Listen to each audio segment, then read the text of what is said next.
Amém. Vamos abrir a nossa Bíblia, né? No livro de 1 Coríntios, capítulo 11. Vamos passar um momento de celebração da ceia, né? A gente vai estar ministrando esse texto. Vamos lá. 1 Coríntios, capítulo 11, a partir do versículo de número 23, nós vamos estar lendo, né? Amém.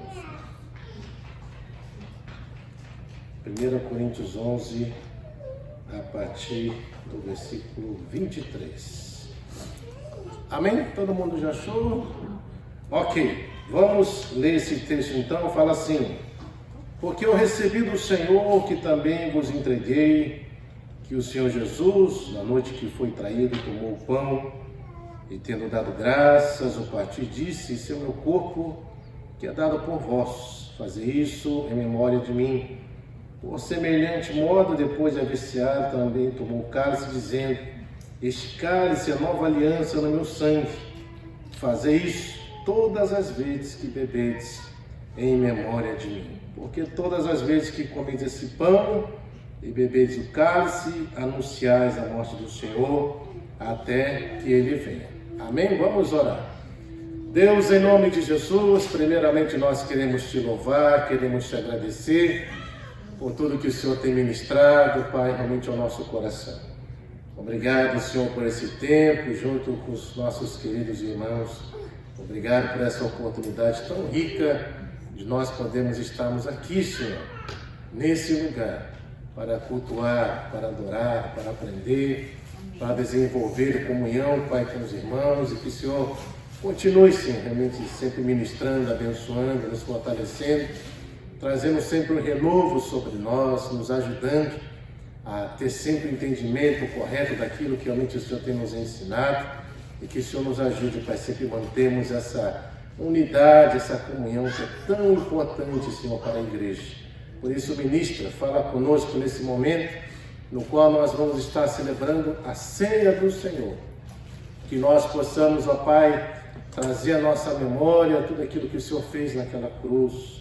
Que nós possamos, ó Pai, ter em mente a importância da ceia, do que a ceia representa. Que o Senhor realmente possa ministrar, operar, e que nós possamos gastar esse tempo de forma proveitosa na Tua presença, antes de nós participarmos do comer e do beber, Pai, do cálice do Senhor. Por isso, ministra, abençoe e opera, Pai, em nome de Jesus Cristo. Amém. Muito bem, queridos, então acompanhem comigo esse texto aí, né, no qual nós já lemos, né, que já é bem conhecido por todos nós. Eu gostaria de trazer, né, alguns pontos importantes acerca disso que o apóstolo Paulo escreveu aqui nessa carta, principalmente naquilo que se trata a respeito do que é de fato a ceia do Senhor, né, quem de fato pode estar participando, né, da celebração da ceia, onde, né, nós devemos realmente realizar a ceia e até quando, né, nós precisamos realizar isso. Todas as vezes que participamos de ceia, a celebração da ceia, é importante que a gente tenha em mente, né, todos esses 4 pontos, porque eles são assim essenciais para que a gente possa ter entendimento, compreensão acerca de nós realizarmos a celebração da ceia de forma correta. E eu estou trazendo esses pontos porque geralmente existem muitos problemas, né, dentro das igrejas com relação a isso, né, principalmente no que se trata a questão de quem pode participar, quem não pode, né? Existem igrejas que impedem de certas pessoas participarem, e nós precisamos, obviamente, correr por texto, né? Outras também têm implicação com relação à quantidade de vezes, né? Quantas vezes que nós temos que celebrar a ceia? Né? Todas as vezes que nós reunimos, temos que fazer. Aquelas que fazem uma vez por mês, está errado em fazer somente uma vez, ou aquelas que fazem excessivamente, né? Todo culto tem ceia, também estão errado. Então o ponto aqui não é questionar a questão de quantidade de vezes, né? Porque a Bíblia ela não traz nenhuma orientação clara acerca falando que tem que ser tantas vezes. Não, a única coisa que a gente vê é que nós precisamos fazer, né? E obviamente fazer da forma certa. Outro ponto que nós vemos assim que há muita discussão é a questão do local, aonde fazer ceia. Né? Será que fazer ceia na casa está certo, está errado? Nós precisamos de fato de um local, né, para podermos fazer isso, né? O que a Bíblia fala acerca de tudo isso, né? E obviamente nós precisamos saber a questão das consequências, né, de nós participarmos da ceia do Senhor de qualquer forma. Será que participar da ceia é uma bênção? Não participar não vai ser bênção? Né? Aqueles que não participam porque falam assim, hoje eu não estou bem, né? Eu estou nessa situação, então eu prefiro não tomar ceia. Né? Será que esse tipo de comportamento dentro da celebração da ceia está correto? Não está correto? E é exatamente todos esses questionamentos, né, que muitas vezes se levanta dentro do contexto da igreja, que nós precisamos expor isso para que a gente possa ter esse entendimento, acima de tudo, dentro do que o texto está falando, né? Não é baseado em que eu acho que teria que ser assim, né? Até porque nós cristãos, nós não baseamos a nossa vida cristã no achismo, né? Eu acho, é o que a Bíblia fala, né? Então a Bíblia fala isso, então a partir daquilo que a Bíblia fala, expõe, então é a partir disso que eu então encontro base para tomar as minhas ações e atitudes. Por isso que fala que a Bíblia é a nossa regra de fé e de prática de vida cristã. Então é ela que vai nortear tudo isso. Então a gente precisa, óbvio, correr para as Escrituras, não ficar apenas no achismo. Eu acho que tinha que ser assim, eu acho que é assim que está certo, né? Mas sem ter base nas Escrituras, né? E isso, infelizmente, dentro assim, do contexto cristão, acontece muito essa ação. Justamente pelo fato assim, de muitas igrejas, no geral, não dá ênfase no ensino, né? Basicamente tem muitas igrejas que fazem exatamente aquilo que a igreja católica no início fazia, ou seja, eles somente falam, né? E as pessoas que estão ali, né? No caso nós que estamos aqui, só recebemos aquilo que é falado, mas não há preocupação de checar, que nem o povo de Bereia, checar se nas Escrituras isso aqui realmente é isso mesmo, ou não, né? Até porque, infelizmente, né, nós latinos americanos, em gerais, não estou falando todos, né? Nós temos preguiça de leitura. Essa é a grande verdade, né? Preguiça de ler. Preguiça, só de você ver um livro. Por exemplo, se o livro for dessa finura assim, acho que você até se anima de ler o livro. Mas se você pegar ele dessa grossura, só de olhar, já desanimou. Né? Por quê? Porque a gente não tem essa ação no nosso dia a dia. Nós muitas vezes não gostamos de ler. Né? E hoje nós estamos num tempo onde para acabar prejudicando essa ação de leitura, né, existe até Bíblia falada, para você não ter nem que ficar buscando a leitura na palavra, você só basta ouvir, né? E isso óbvio, vai acomodando.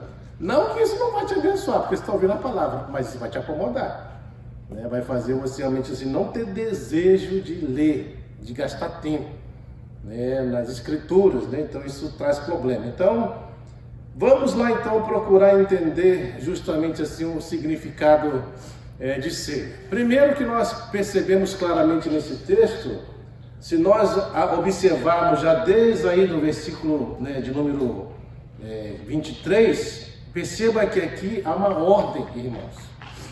Né? Ceia do Senhor fala acerca de ordenança. Nós sabemos que dentro do contexto cristão existem duas ordenanças que nós devemos cumprir sempre. Lembra quais são? Quais são as duas ordenanças que Jesus, né, sacramentos, no caso, que o Senhor deixou para que nós viéssemos realizar? Uma é a ceia, que nós vamos fazer, né? E outra, batismo.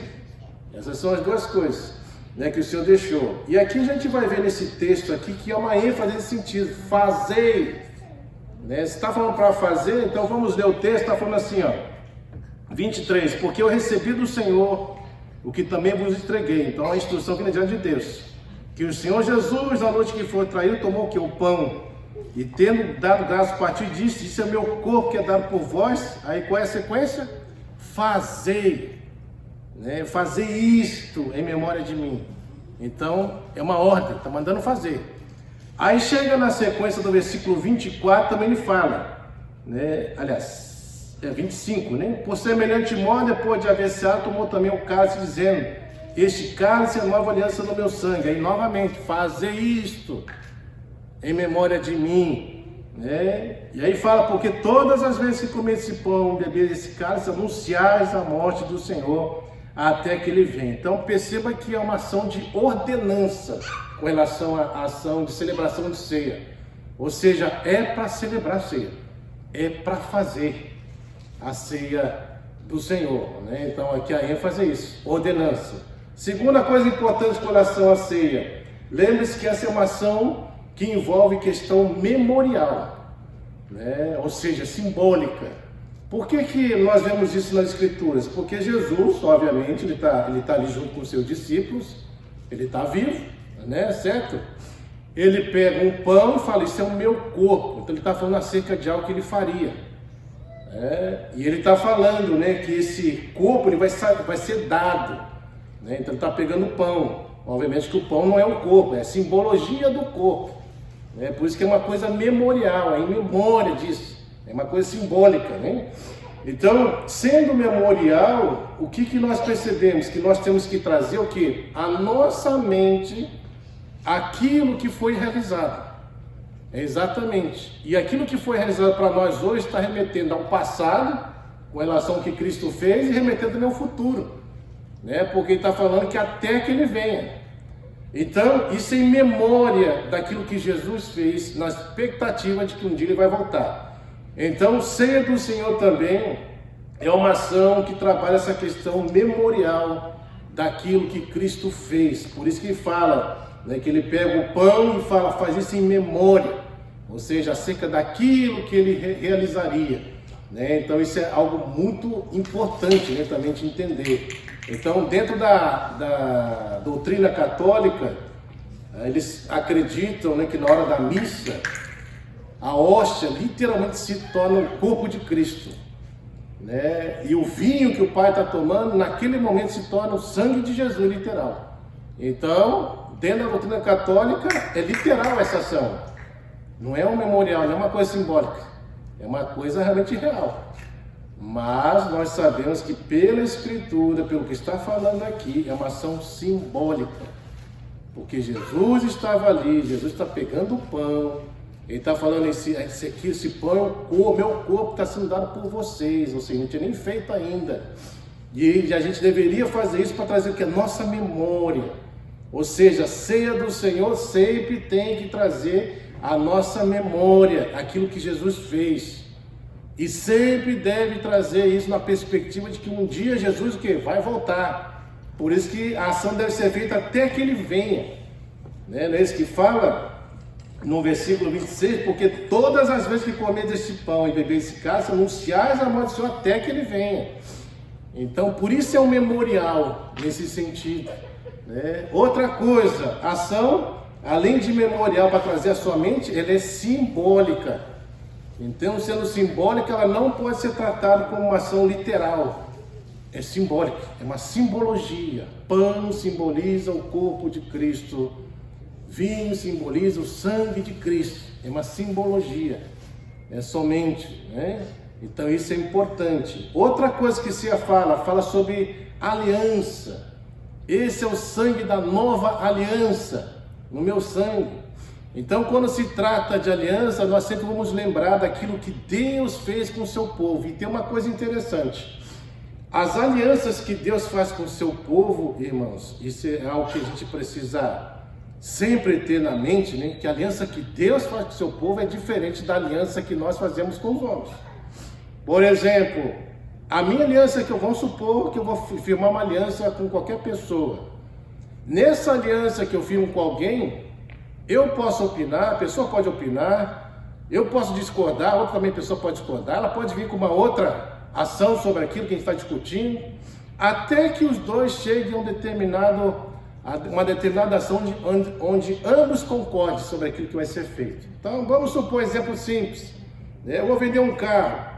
Eu falo, Alex, eu quero vender meu carro por 1 milhão. Aí Alex fala assim, não, eu te pago 900. Eu falo, então tá bom, 850. Eu falo, não, então eu dou 800. Até que a gente acorda, fala assim, 700. Eu falo assim, tá bom, 700 tá certo. Firmou. Tá feita a aliança. Né? Ali já tem um compromisso daquilo que nós decidimos juntos. Mas a aliança com Deus não é assim. A aliança com Deus, o ser humano, o homem em geral, não dá pitaco nenhum. Você sabia disso? Quem determina tudo na aliança é Ele mesmo. É Ele que determina, não somos nós. Nós apenas só submetemos a ação que Deus já determinou. Então aqui nós vemos que a ceia do Senhor é essa nova aliança. Mas a pergunta é, quem cumpriu com essa aliança? Quem estabeleceu essa aliança? Quem realizou essa aliança? Quem realmente dá a voz para se concretizar aquilo que está sendo determinado pela essa aliança? É o próprio Deus. E o homem faz o quê? O homem simplesmente se submete àquilo que realmente Deus está ordenando nessa aliança. Mais nada. Ele não interfere na ação. Nós não podemos mover um dedo com relação àquilo que Deus determinou. Não somos nós que falamos, essa aqui está errada, é melhor só fazer desse jeito. Nós não damos pitaco nenhum. A grande verdade é que se Deus estabeleceu, está estabelecido, ponto final. Não tem como a gente fazer absolutamente nada. E outra coisa importante com relação à ceia também, que é importante entender, são as consequências, né, da ceia. Ceia é uma bênção? É. Mas ceia também pode se tornar um problema na vida de muitos, né? Porque o próprio texto aqui, ó, vamos ler, irmãos, veja aí que fala aí, versículo de número 28, 29, 30, olha aí, está falando sobre consequências de você participar da ceia do Senhor, né, de forma equivocada, errada. Então ele está falando aqui, ó, 27, 28, 29, 30, está falando assim, por isso, aquele que comeu o pão e bebeu o cálice, indignamente será réu do corpo e do sangue do Senhor. Examine-se, pois, o homem a si mesmo, e assim coma do pão e beba o que? Do cálice. Quem tem que fazer o exame? Nós, certo? E aí ele fala assim, ó, vamos lá, 29. Pois quem come e bebe sem discernir o corpo, come e bebe juízo para si. Está vendo aqui a palavra de semeadura? O que o homem plantar, ele vai colher. Gálatas 6, 7. É assim. E aí ele continua falando. Pois quem come e bebe sem discernir o corpo, come e bebe juízo para si. Aí o 30. As consequências. Eis a razão porque há entre vós muitos fracos, doentes e não poucos que dormem. Então, fracos, doentes, não poucos que dormem. Alguns acreditam que essas três palavras aqui significam três classes de pessoas que estão na igreja, que participaram da ceia do Senhor de forma indigna. Então, algumas delas ficaram fracas, outras estão doentes e não poucas que morreram. Mas morrer aqui é morrer mesmo, literal, morrer físico, né? Isso aqui com ação de juízo, né? Então, perceba que a ceia do Senhor, às vezes a pessoa pensa, mas é só um pãozinho que eu estou comendo, é só um suco da uva, não tem nada, não tem valor nenhum. Esse é o perigo, porque você pode começar a desprezar a ação, mesmo que seja simbólica, né? E você desprezar isso, e por isso Deus está falando, você pode trazer juízo para si, justamente para você não dar importância nenhuma. Eu vou contar um testemunho, isso foi fato, né? Teve um rapaz que eu conheci, ele era músico, e aí ele falou, né, que ele, na verdade ele estava aqui no Japão, ele era casado, né, não sei se era, acho que era na Bolívia, se eu não me engano, esse rapaz, e aí ele, aqui no Japão ele tinha outra pessoa, que ele já convivia, ou seja, estava em adultério. Aí sabe o que ele fez, irmãos? Ele falou que, ele falou, né, que servia na igreja, mas você está participando do ministério assim, desse jeito, né?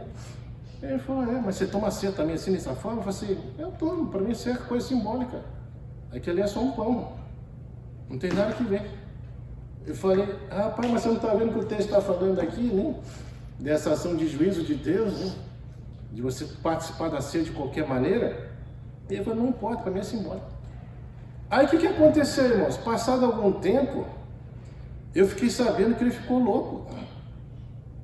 Ele ficou louquinho da cabeça, irmãos. Ele falou que ele estava tocando num culto e do nada assim ele saiu que nem um desesperado do culto. Nunca mais voltou a ser a mesma pessoa. Nunca mais. Justamente por causa dessa forma como ele estava participando, né, da igreja, participando da celebração da ceia, dando nem sequer importância para aquilo que está sendo feito, para ele não importava. Para ele era um ritual, simplesmente ali, come o pão, bebe o cálice e acabou. É só isso, não tem mais importância nenhuma. Então, o que acontece? Deus está falando aqui nesse sentido que aqueles que fazem isso vão ter consequências.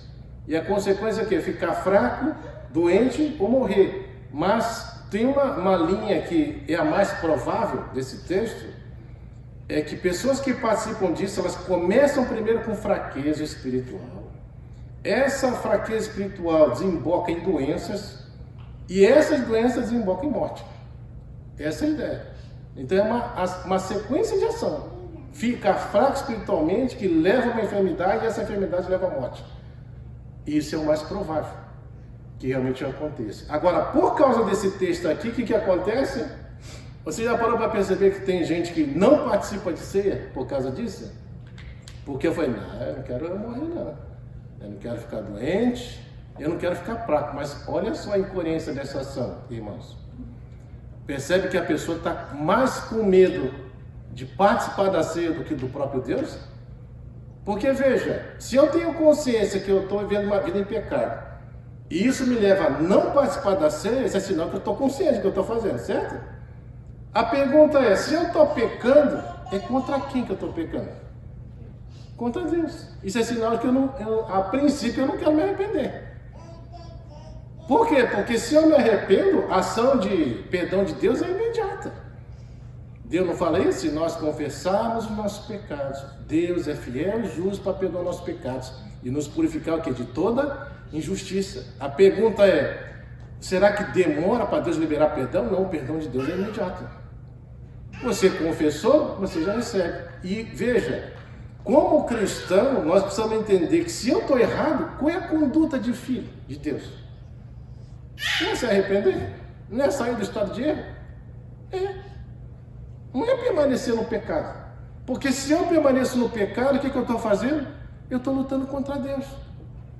Porque eu estou vivendo uma vida que não agrada a Ele. Em outras palavras, eu estou falando assim, eu quero viver essa vida. E eu vou continuar vivendo assim. Por isso que eu não tomo ceia. Aí ele está achando que não participar da ceia está certo por causa disso. Porque pelo menos eu não recebo, né, nenhum tipo de problema para mim, com relação à fraqueza, doença ou morte. Mas a pessoa não entende, irmãos, que se você andar de forma obstinada, fazendo aquilo que é errado diante de Deus e viver na prática, lembra que Provérbios falou? Que Provérbios 28:3, aquele que confessa e deixa, alcança a misericórdia. Mas é aquele que não confessa e não deixa, não prospera, não avança.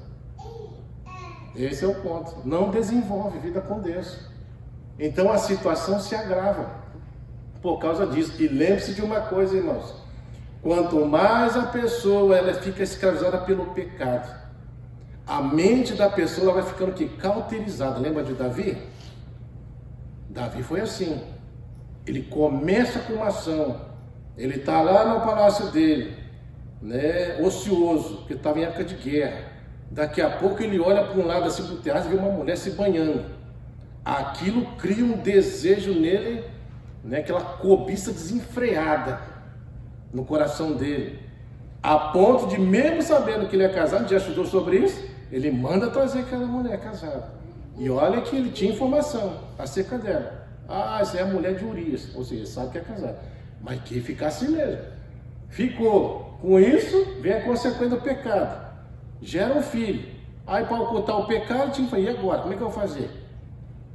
Né? O marido dela está em guerra. A mulher parece grávida. Alguém fez esse filho. Então o risco era grande saber quem foi. Foi assim, então traz Urias aí. Vamos tentar apagar o pecado. Traz Urias, dispensa ele da guerra, aí manda ele para casa. Ele não vai.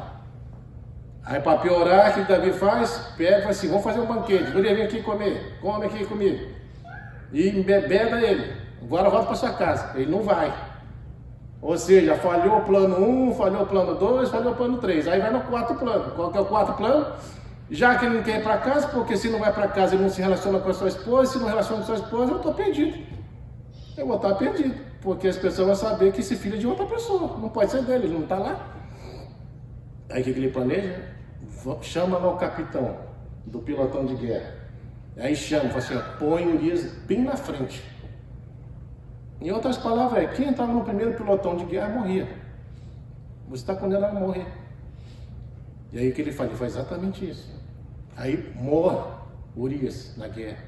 Aí vem o comandante falar, olha, muitas pessoas foram abatidas, inclusive Urias. Aí que Davi fala, não se preocupa não, é assim mesmo. Na guerra tem pessoas que morrem, é assim mesmo, não se preocupa não esquenta a cabeça com isso. Mas percebe a mente cauterizada, irmãos? Quanto mais Davi fica preso nesse pecado, mais a mente se cauteriza, mais a pessoa fica presa, mais ela fica cega com relação àquilo que ela está fazendo. E isso só vai o quê? Agravando. Por isso que essa ação da pessoa não participar de ceia, nunca participar da ceia, é sinal de que ela está na prática de um erro. E se ela permanecer nessa prática desse erro, isso vai cauterizar a mente da pessoa a tal ponto que nada mais vai acusar ela. Ou melhor, acusa, mas ela não vai ter ação nenhuma para mudar de ação. Não muda. Permanece assim. Percebe o dano que é? Aí a pergunta é, qual que é o dano pior? Não participar da ceia ou permanecer no pecado? É permanecer no pecado. E a pessoa está pensando que o dano maior é participar de ceia. E não é. Porque participar da ceia é o que Deus nos orienta a fazer. Mas você precisa o quê? Se arrepender. Você precisa se arrepender. Por isso que ele fala, examine-se a si mesmo. Você precisa examinar nesse sentido. Então a gente vê que há aqui consequências, né? Aí vem assim, o segundo ponto. Quem que pode participar de ceia? Esse é um ponto. Né? Tem igrejas que falam que somente os cristãos podem participar. Outras falam, não, pode ser crente ou descrente. Deixa qualquer um participar. Mas se a gente for analisar o contexto, irmãos, se a gente vai trazer à memória o que Jesus fez, como é que um descrente vai participar, por exemplo? Se o crente não tem comunhão nenhum, nem sabe quem Cristo é, como é que ele vai trazer à memória dele? O que Jesus fez? Nem sabe o que Jesus fez por ele. Não tem sentido um descrente participar. Isso é sinal de que aqui está falando de pessoas que já são convertidas. Já são convertidas. Pessoas que já têm uma comunhão com Deus, têm uma vida com Deus. Isso quer dizer então que quem pode participar? Aquelas que estão vivendo essa vida com Deus, estão em comunhão com Deus. Essas devem participar da celebração da ceia. Um descrente pode, segundo esse texto aqui, pelas coisas que está relatando, pela importância dos pontos que está sendo relatado, quer dizer, a pessoa tem que conhecer isso aqui. Precisa estar vivenciando isso aqui. Porque não tem como um descrente ficar trazendo a memória dele que Cristo fez, não vai fazer isso. Não faz. Ele nem sabe a importância do que Jesus fez. Não sabe. Então não tem como ele participar. Aí entra aquela questão, crianças podem participar? Pessoas que não são batizadas podem participar da celebração da ceia? Né? Esse é um fator interessante, né? Pessoas que estão em pecado podem participar? Aí vem vários questionamentos com relação a isso. Pode ou não pode participar? Mas vamos por etapas aqui, né, irmãos? Primeiro, o que nós percebemos é, precisa ser crente, cristão, que conheça, que esteja em comunhão, né, com o povo de Deus, com Deus. Isso aí é o que o texto deixa claro, né? Afinal de contas, Paulo, quando está sendo instruído, ele está mandando isso aqui para uma igreja. Ele não está pregando isso aqui no mundo, fora. Ele está pregando para a igreja de Coríntios. Igreja no qual ele estabeleceu, formou. Então é um povo que já era cristão e que estava celebrando a ceia do Senhor, que de forma incorreta. Mas é para cristão que ele está ministrando. Então, o que nós percebemos é, se a pessoa é cristã, professa a fé em Jesus, tem comunhão com o Senhor, né? Ela, no caso, estaria habilitada a participar da celebração da ceia. Né? Isso aqui é importante, né? A gente entender. Na nossa instituição, eles enfatizam muito essa ação de que tem que ser batizados nas águas, né? Para poder participar. Precisa estar livre, né? De vícios, coisas dessa natureza, precisa estar em comunhão com o Senhor. Alguns pontos ok, né? Mas existem outros pontos assim que são questionáveis segundo o texto. Por exemplo, as pessoas que vão participar, elas precisam ser batizadas nas águas. Se a gente for olhar o contexto, ele está falando para cristãos. Elas precisam ser cristãos. Né? Precisam ser cristãos. O batismo, na verdade, é uma ação física que você vai fazer, uma profissão de fé, pública de fé, que você vai afirmar que é essa vida que eu quero seguir. Mas a questão é, a sua vida cristã começa no do batismo ou já começou antes, quando você já aceitou a Cristo? Já começou antes, quando eu aceitei a Cristo. Porque minha vida com Deus já começou. Né? Então, nessa perspectiva, então, a partir do momento que a pessoa é cristã, e aí, independente se é uma criança, um jovem, adolescente, adulto, então, essa pessoa estaria apta a poder participar da celebração da ceia. Não a partir do momento que ela se batiza, por exemplo. Né? Então, nesse ponto, como é uma questão institucional, não tem como assim haver uma mudança assim, imediata nesse sentido, mas são pontos questionáveis, né? De que realmente o mais importante é que a pessoa seja cristã, que tenha essa vida com Deus. Se ela já tem essa vida com Deus, então ela poderia ser habilitada a poder participar. Aí a pessoa fala assim, né? Mas porque a gente tem uma tendência, né? A de repente olhar as pessoas e falar assim, essa aí não pode. E aquele lá está assim, também não pode participar. Se a gente for olhar para o texto, irmãos, o que Jesus fala sobre o traidor no texto? Sobre Judas, por exemplo. Judas é o que trairia, não é? A pergunta é, foi repartido o pão e o cálice. Judas pegou ou não pegou? O pão e o cálice? Pegou. Ele não era o traidor que Jesus mesmo disse? Aquele que come comigo, né? Que põe a mão no prato lá e pega. Então foi esse aí, né? Que é o traidor. Jesus já sabia quem era o traidor. E estava ali. Em nenhum momento Jesus chegou e falou assim, você não pode participar. Sabe por quê que ele não faz isso?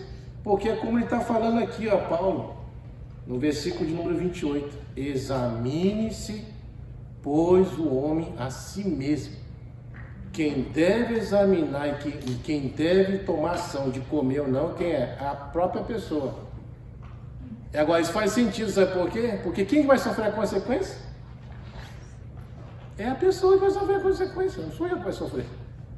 Não é o líder que vai sofrer, é a própria pessoa. Mas isso precisa ensinar. A pessoa tem que examinar a si mesma. A partir do momento que ela examina, ela acha que não tem problema, ela acha que pode, ok. Você vai ser realmente você mesmo, das suas atitudes, né? Da sua escolha. Então examine, você vai examinar de forma pessoal. Então não cabe à igreja ficar examinando quem vai tomar, quem não vai. Aquele fulano não pode, esse aqui não pode. Não somos nós que fazemos isso. Mas no caso é a própria pessoa, na sua consciência ela vai examinar e saber, não, eu participo, não, eu não vou participar. Mas lembre-se daquele princípio que eu falei, o não participar da ceia implica dizer que a pessoa está no estado de pecado, qual eu não sei, mas está, por isso que não quer participar, porque está com medo das consequências. Mas lembre-se, qual é o pior? Você ter medo das consequências de uma celebração de ceia ou de você estar indo contra Deus e permanecer contra Ele? Obviamente que é permanecer contra Ele, vivendo na prática do pecado. Porque aí não tem como você andar, avançar. Não tem como você prosperar. O que você vai colher é o que você está plantando. Então perceba a importância de arrependimento, de você sair dessa situação. Né? Então isso é importante. Então nessa perspectiva, o que nós percebemos, quem pode participar? Todos aqueles que realmente são cristãos, têm comunhão com Deus. Independente se são batizadas ou não ainda, elas poderiam estar participando. Porque esse é o ponto, esse é o critério. Né? Se ela está em pecado, ela tem que examinar a si mesma. Não cabe a nós examinarmos, nesse sentido. Ou chegar e falar assim, não dá certo para aquele fulano, para aquele... Não sou eu que determino isso. Mas a pessoa tem que examinar e tomar a ação, a escolha certa. Terceira coisa, em que lugar que nós temos que fazer ceia? Veja, é interessante aqui, ó, vamos ler aqui no versículo de número 33, olha aí. Assim, pois, irmãos meus, quando vos reunides para comer, no caso aqui a ceia, né? Esperai um pelos outros. E se alguém tem fome, coma onde? Em casa. Isso quer dizer então que eles estavam num local reunidos com todo mundo. E que provavelmente é o que nós temos hoje, uma igreja. É um lugar onde está reunido os santos. Então pode ser uma igreja, pode ser um bunker, pode ser mas é um lugar onde se reuniu. Era um lugar específico. Agora, isso não quer dizer, né, que essa ação não pudesse ser feita dentro das casas. Sabe por quê? Porque lá no início da igreja primitiva, eles falam que eles iam repartir o pão, em casa. Então, com certeza, hoje, quando nós temos a perspectiva, a visão de grupos pequenos, não há problema de você fazer ceia na casa. Isso não haveria problema nenhum. Mas aqui no contexto de Corinto, está vendo que estou indo para um local específico, que é um lugar onde estão se reunindo. Agora, faz sentido isso por quê? Porque, se vai juntar os cristãos daquela congregação, olha quantas pessoas são. Você imagina reunir isso numa casa? Impossível, não tem como. Reunir numa casa, tem que ser um lugar mais amplo para poder realizar isso, para ter comodidade, para ter espaço. Então, obviamente, eles estariam para um lugar onde pudesse concentrar essas pessoas todas. Esse seria o normal, né, para ser realizado. Então, provavelmente, eles estão num lugar específico, que pode ser igreja, pode ser um templo, pode ser algum lugar nesse sentido que coubesse todas aquelas pessoas. Mas também nós percebemos que isso também poderia ter sido realizado também nas casas, porque a igreja primitiva começou assim, dessa forma. Então, um lugar onde pode ser celebrado ceia, em qualquer lugar onde há ajuntamento de cristãos, né, pode ser realizado isso.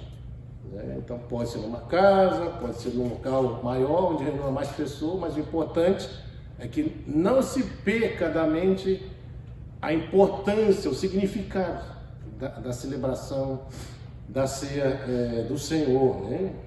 Outro ponto importante é a questão de quantas vezes, né? Como fala aí, o texto não especifica, né, de forma clara, falando, é uma vez, duas, três, não, fala que todas as vezes, né, e nós devemos fazer isso em memória do Senhor. Então, todas essas vezes aqui, ele está referindo comer o pão e beber o cálice. Então, em todo lugar, em todo momento que for celebrar a ceia, isso deveria ser realizado. Mas ele não está falando acerca de quantidade. Então, quem faz uma vez está errado? Não. Quem faz duas está errado também não. Quem faz toda semana está errado também não. Né? Quem faz uma vez no mês está errado também não. Quem faz só em momentos específicos está errado também não. O importante é não perder de foco. Vai fazer isso? Lembre-se, tem que trazer a memória que Cristo fez. Tem que ter esperança que Ele vai voltar. Lembre-se que é uma alternância, Ele está mandando fazer.